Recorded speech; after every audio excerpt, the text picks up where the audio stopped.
Who wants to hear about Bittensor? Anybody? Yeah, that's a lot of people. All right, so I'll tell you a little bit of my Bittensor story. I started looking into, what was going on in decentralized compute and just became fascinated by it and started reading everything that I could over the course of months and over time. And then we decided to, at DNA, to spend a bunch of money and lose a bunch of money figuring out how this all works. So we did that, and we bought a bunch of GPUs and we put them out there. We sold some, we mined with some, and got different partners up here. We work with HydroHost, we do some work with. And it's just been a fascinating ecosystem.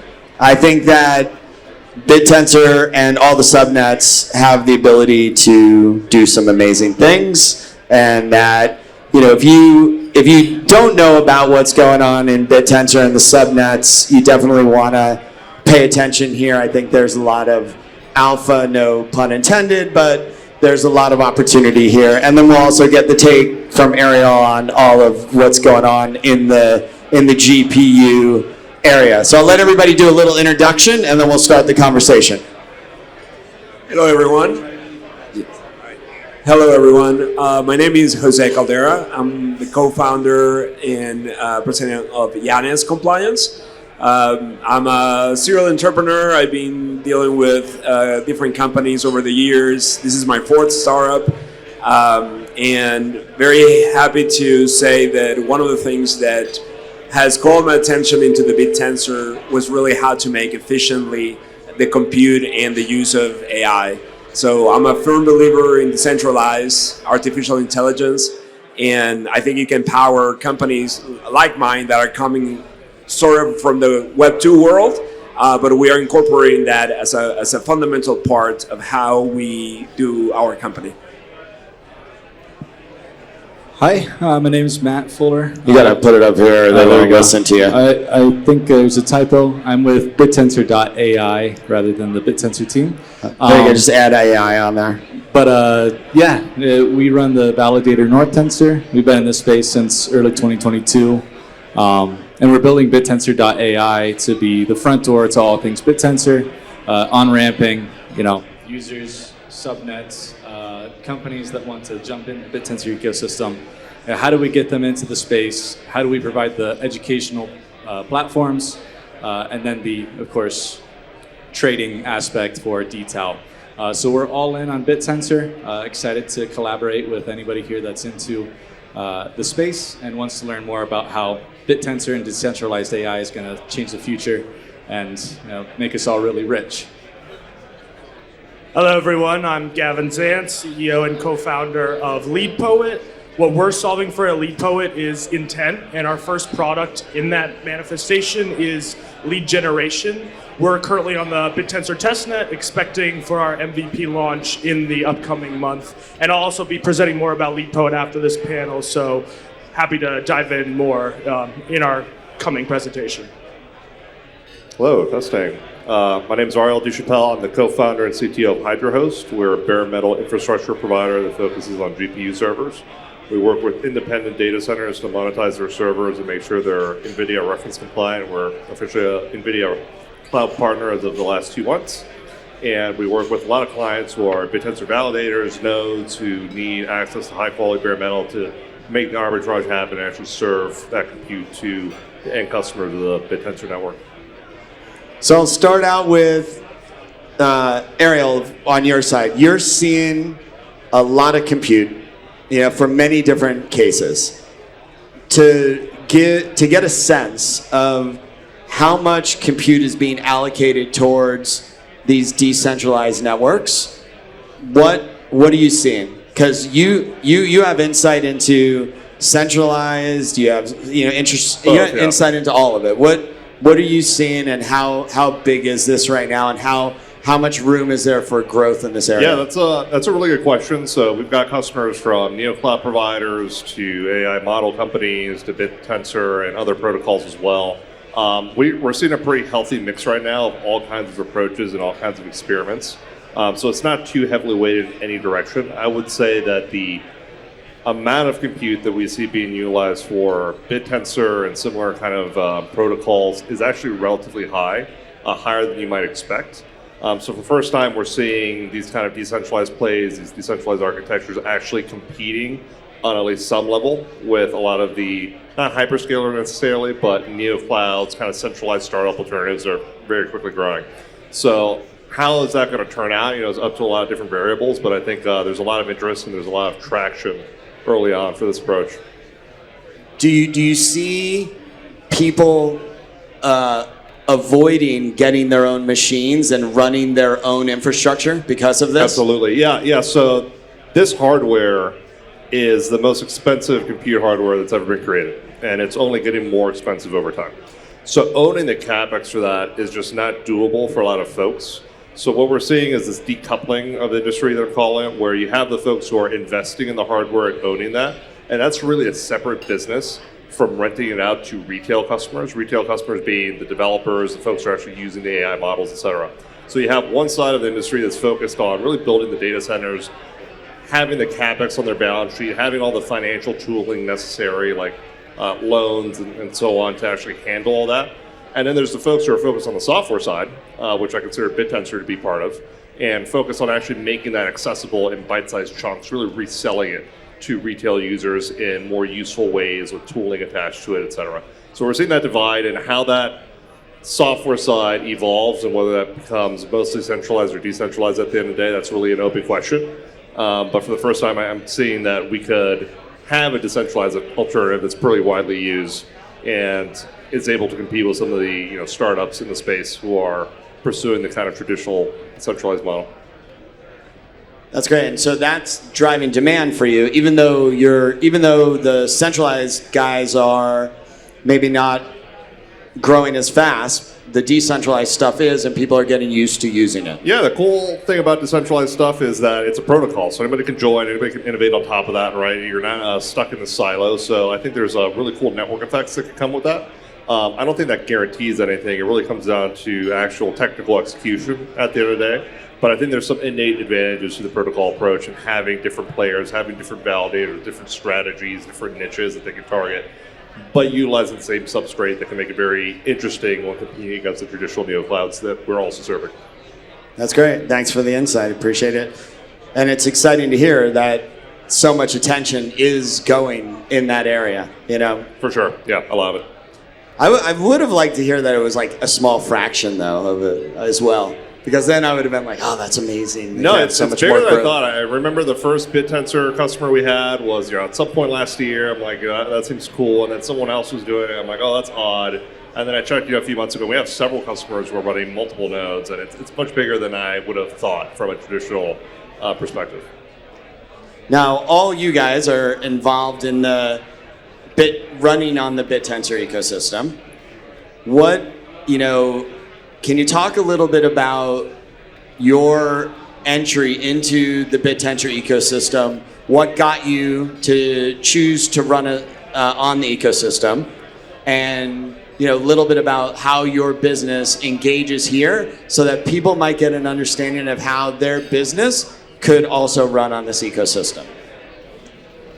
Sure, I can start.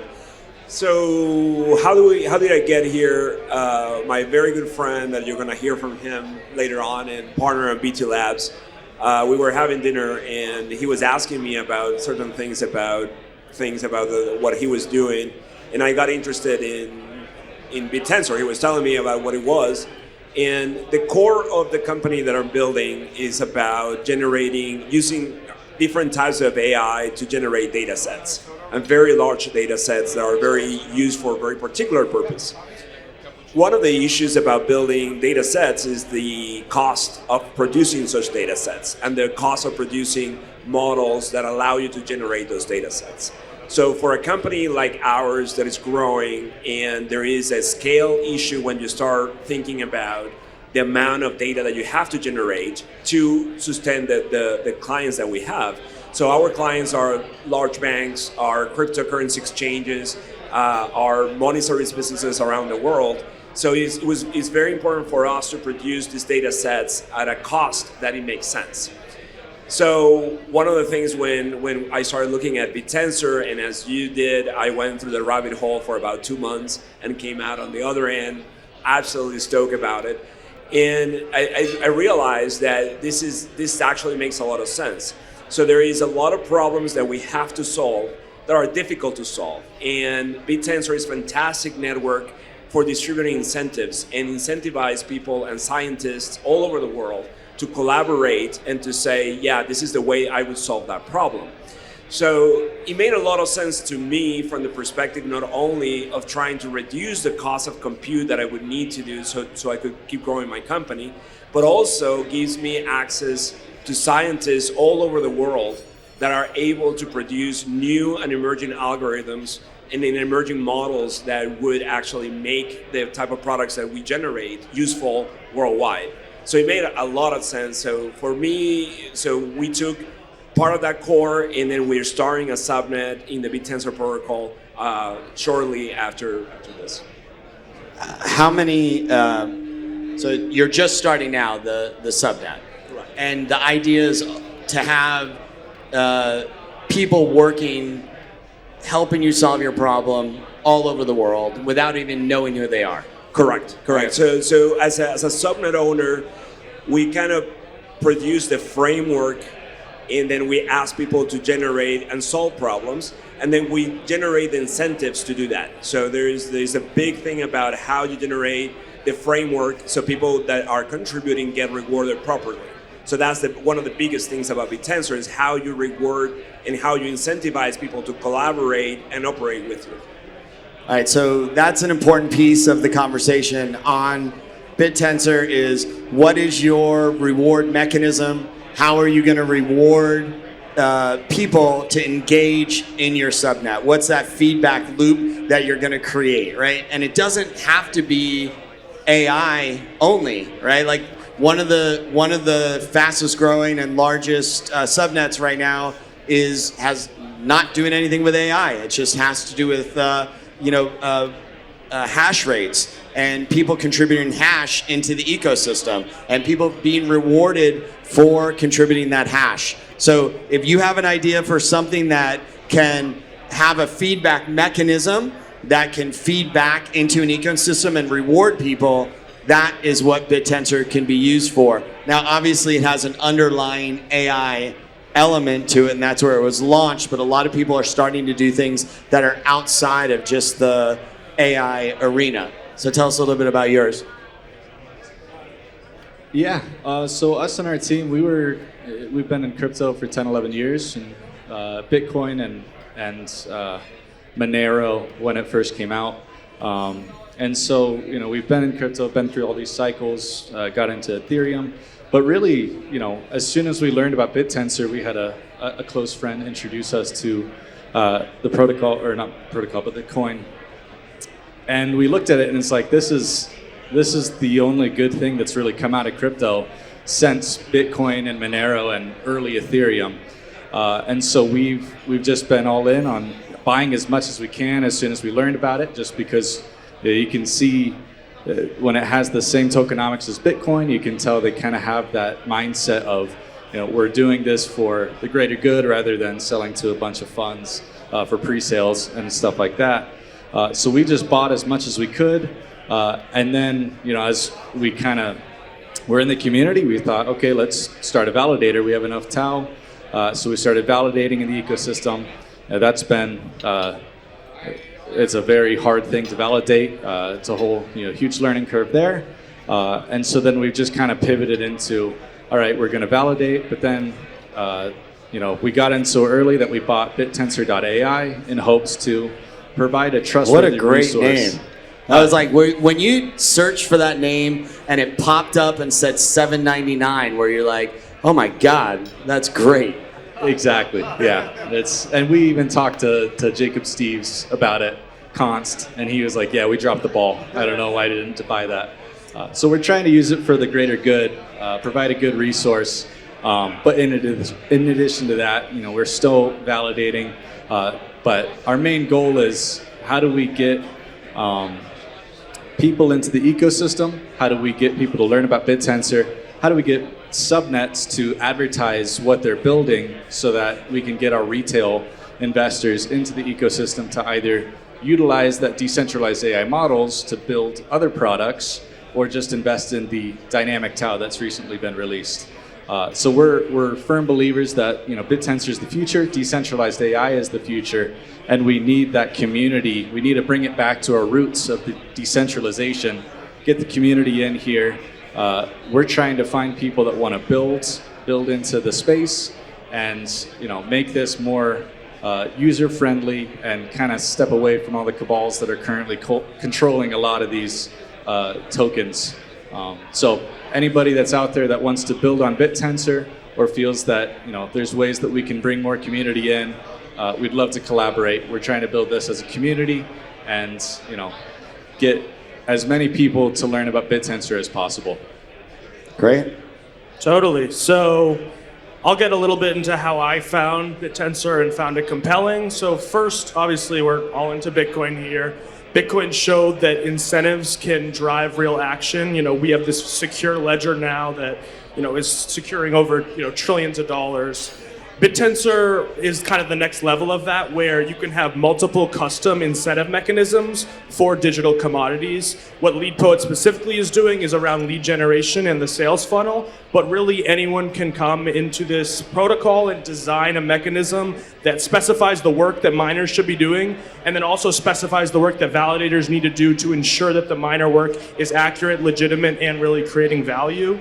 And to add on to what everyone else has been saying, the real key value point here compared to us just creating our own AI models is that permissionless backend where really anyone can tap in around the world, fully decentralized, and actually produce value and get rewarded, in kind for really creating value on this network.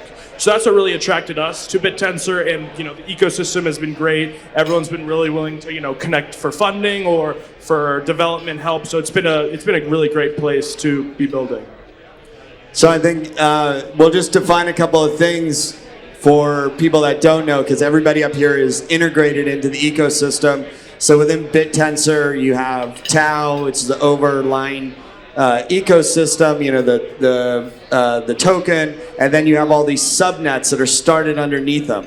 And each subnet could be looked at almost like its own little meme coin in a sense, right? Like it's its own little project that's trying to happen, but instead of being a meme coin, it has some utility, it has some real activity that it's doing that's really rewarding people for something.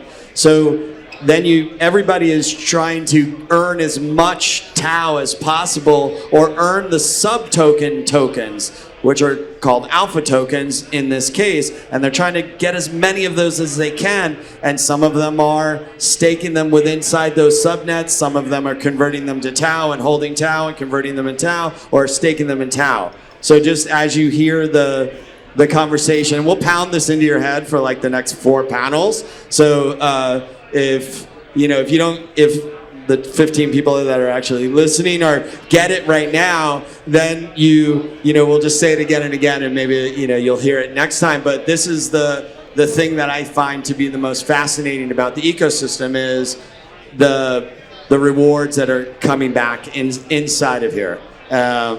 So from a compute perspective, it's obviously the largest subnet on Bittensor is Shoots. It's it has some competition that's coming up. Shoots is a decentralized compute ecosystem. I'm sure your clients are probably delivering into that ecosystem as we speak.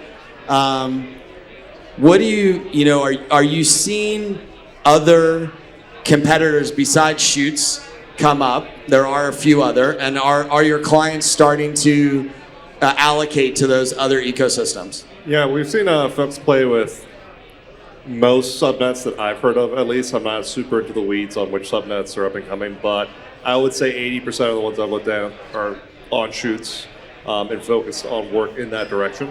The good thing about our platform is we offer all kinds of different compute. So some of it's more expensive, some of it's cheaper. So what we see is most of the expensive servers are being dedicated to the more proven subnets, where the cheaper stuff is where people experiment. So like I said earlier, I think the whole fascinating thing about Bittensor and a decentralized model like that is you have people constantly experimenting with different things, shifting resources, allocation around to see where there might be alpha, where there might be opportunity. And if that works out, it's promising, great. They start upgrading to more powerful servers and getting more of an arbitrage there. So I would say 80% shoots and then 20% mix of many other long tail things.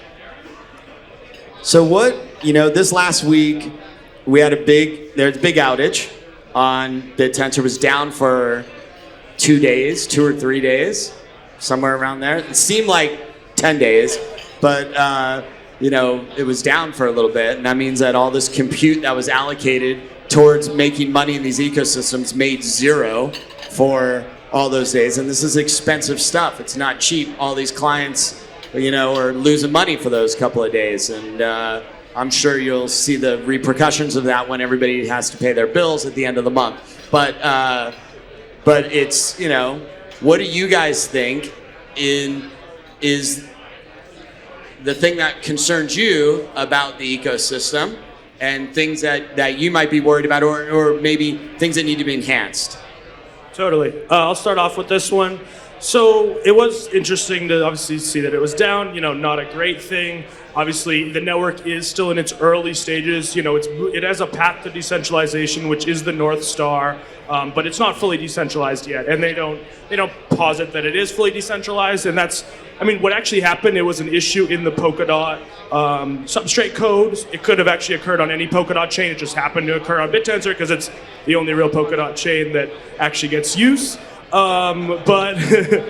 But aside from that, what was really interesting to see was even though on-chain stopped, on-chain for Bittensor is just the reward. So what was cool was all the applications, shoots included, all of them were still functioning. The users were still able to access these tools, which for us was really cool to see, because if I'm sure if you ever use Solana, when Solana's down, you're just out of everything. There is no more application usage at all.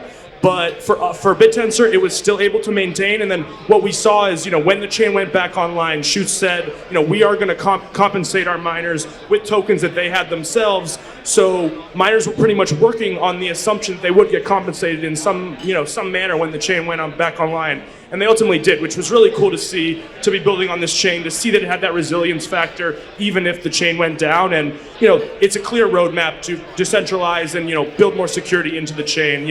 With the current stage of Bittensor, DTAO, this huge network enhancement happened, 3-4 months ago. So we're very, early in the stage of adoption for Bittensor.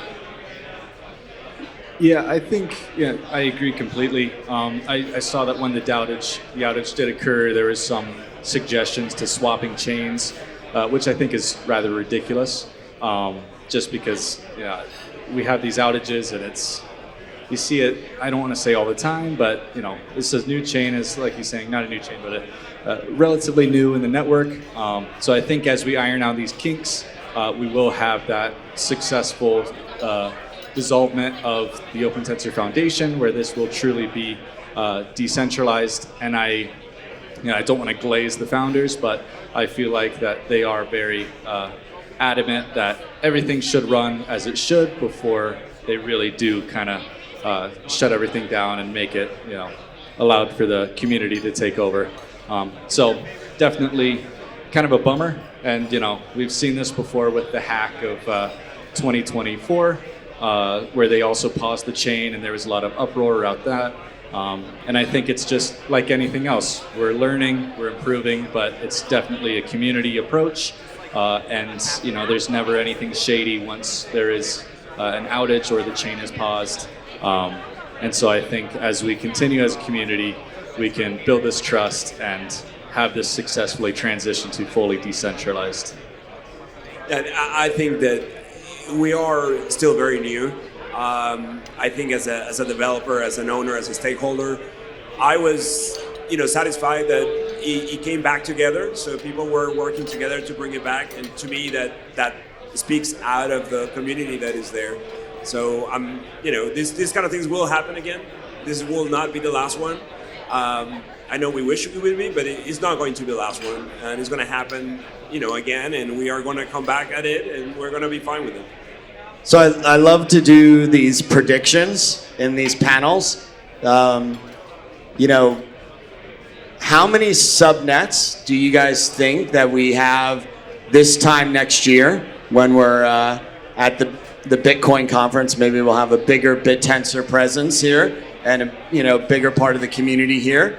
What would you say is the number of subnets, which is really the driving force behind all of this, right? The more subnets, the more successful subnets. There's a lot of subnets that aren't really doing anything, but maybe they'll sell to somebody that wants to sell them. They're all kind of sitting on them. But what do you guys think we see on that front?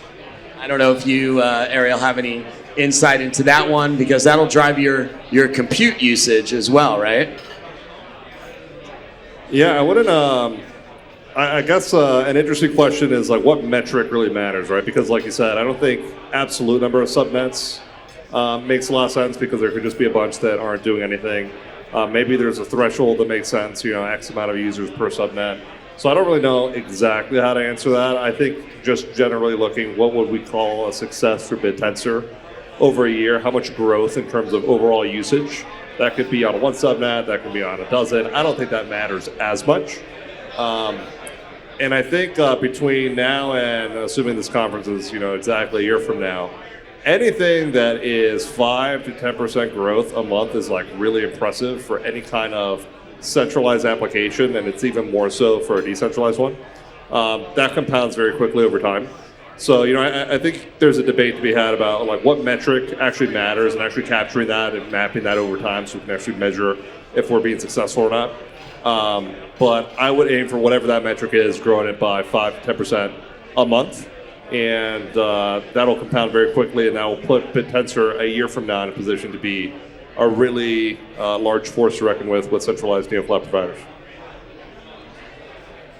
Yeah, so actually recently some of the core infrastructure developers, they're actually discussing a hard cap of 128 subnets, like in the past few days. This has kind of bubbled up for the whole idea of letting the more quality subnets kind of pull up to the top, getting these emissions, rather than just, a quality over quantity push, pretty much. So I think the better answer is how many quality ones will we see next year? And I think at least, 50 to 100. I mean, right now I'd say we have at least 20 or so that are quality now or have a clear path to quality. But I'd say by next year, probably 5 times that number, 50 or 100 quality subnets, driving real value to the ecosystem, providing a product that beats the centralized counterparts, which I really think is the edge that Bittensor applications need to have.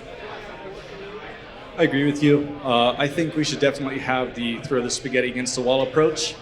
Let's try to create as many subnets as we can. If you have any business, how can it be turned into a subnet? And while I agree, there's definitely a lot of crap out there.